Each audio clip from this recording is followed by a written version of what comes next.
Welcome, everyone. Today, we're doing a deep dive into Texas cannabis legislation.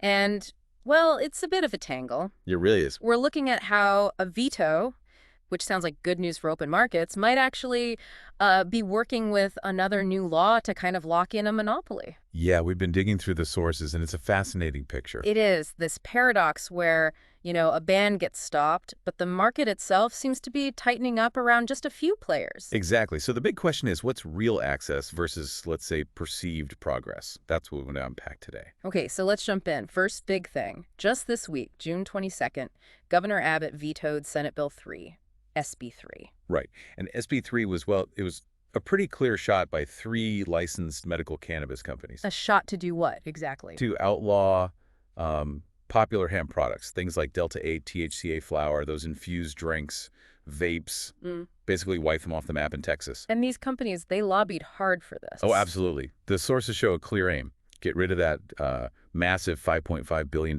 hemp industry. Wow, 5.5 billion. Yeah. And essentially gain total control of the THC market. But the veto stopped that. It did. It spared something like 7,500 hemp shops, maybe 50,000 jobs. Public outcry seems to have played a real part based on what we're seeing. Okay, but here's where it gets really interesting. The twist. Uh-huh. Our sources point out that the day before that veto, Governor Abbott signed another bill, House Bill 46, HB 46. Right. And HB 46 is being framed as, progress. Because it expands the medical program. Yeah, it allows for vapes, patches, raises the THC caps a bit, adds a few new qualifying conditions. Looks good on paper? But you sound skeptical. What does HB 46 really do then, beyond those headlines? Well, that's the crucial question, isn't it? Despite those changes, the bill keeps some pretty significant restrictions in place. Like what? Okay, so Texas has 31 million people, right? Right. Huge state. Well, it will still only have 15. Yeah. And this is key. Vertically integrated dispensaries. Vertically integrated meaning? Meaning these few companies control everything. Yeah. Growing, processing, selling. The whole chain. 15 dispensaries for 31 million people. Yeah. To give you some perspective, Sunland Park, New Mexico. Tiny town, 11,000 people. Uh-huh.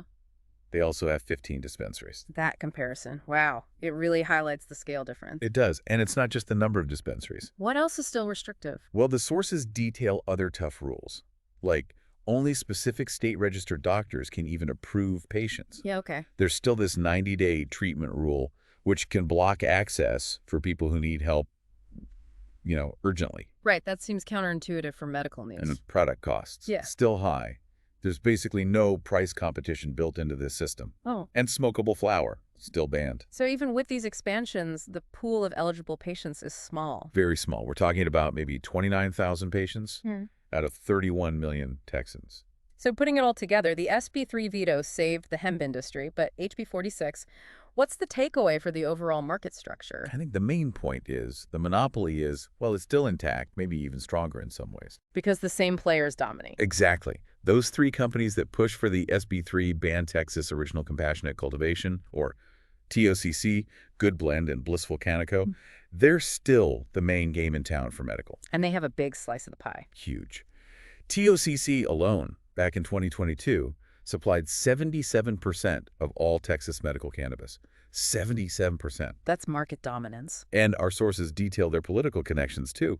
Lobbyists, who used to be chiefs of staff for top state officials, they spent over $500,000 combined on lobbying. Over $546,000, yeah. It shows a very strategic effort. Definitely. Yeah. A strategic effort to shape the market, you could say. So looking back at this whole week, Texas kind of dodged one type of ban with the SB 3 veto. Right, the hemp market lives on. But potentially reinforced another kind of control with HB 46, keeping that medical market extremely limited and controlled. Precisely.